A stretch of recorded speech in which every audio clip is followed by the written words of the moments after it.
In Parliament today, MPs voted on the SDP's motion of no confidence in Zdravko Maric as Finance Minister. 150 of the 151 MPs voted.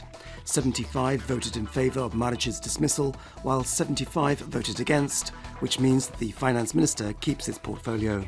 Far-right independent MP Željko Glasnović didn't vote at all, and Tomislav Saucha, a former SDP MP and now an independent, voted against Maric's dismissal.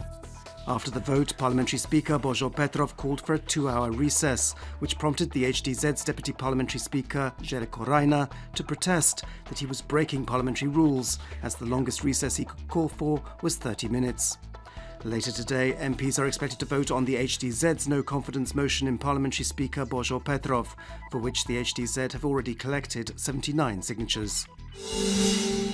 After today's vote on Zdravko Maric, opposition leader Davor Bernardic told the press that it was clear that Prime Minister Plenković didn't have a parliamentary majority and should resign so that new elections could be held. Tomislav Saucha, who voted against the wishes of his former party, the SDP, and supported the finance minister, told the press after the vote that he reached his decision by himself and stood behind it.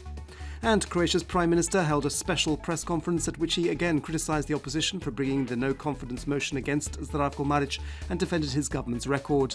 He also strongly attacked those in politics and the media who claimed that his government was protecting criminal interests behind the Agricor consortium. He said that he and his government continued to be a factor of stability in the country, but now Parliament would decide what happened next.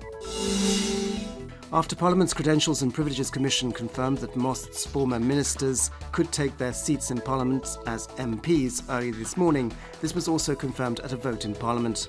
This means that their pensions, which were frozen when they took up their ministerial portfolios, will be reactivated. President Kolinda Grabar-Kitarović is to hold consultations with the leaders of parliamentary political parties and independent MPs on Friday morning. Speaking at a conference on education, science and the digital future this morning, Croatia's president said that for the last 2 years, political instability had paralysed the system and not allowed any progress to be made in terms of curricular reforms to Croatia's educational system. She said that young people in Croatia didn't have time to waste waiting for a new government, emphasising that these educational reforms shouldn't depend on political mandates. Sport, and in women's basketball, Zagreb's Medveščak has won the Croatian Championships for the 4th consecutive year. In the decisive game of the series, they beat Trešnjevka for a score of 66-52. Meanwhile, in men's basketball, Split have won their best-of-3 series quarter-final against Osijek in the Croatian Championships. The score in the third and decisive game yesterday was 64-57. Split faced Zagreb's Crvena in the semi-final. In the other semi-final, Šibenik will face the winner of Friday's match between Cibona and Zadar. In the first match of the final playoffs for the Croatian Water Polo Championships, Jug beat Zagreb's Mladost for a score of 7-1 yesterday. The title will be taken by the team who first records 3 victories. The next match will be held in Zagreb on Saturday.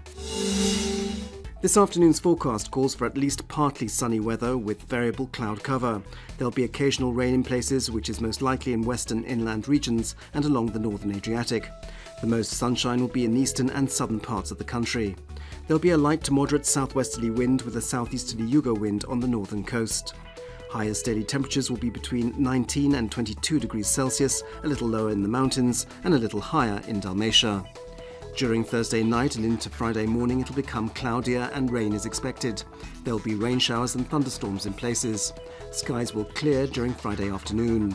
On Saturday, there'll again be some early morning fog in places, after which the day will be mainly dry and mostly sunny. In the evening, it'll again cloud over from the west, and on Sunday there'll be rain, heavier in places. On the coast, it'll also be changeable. The most rain is expected on Friday morning and during Sunday, when there could be heavier downpours and thunderstorms.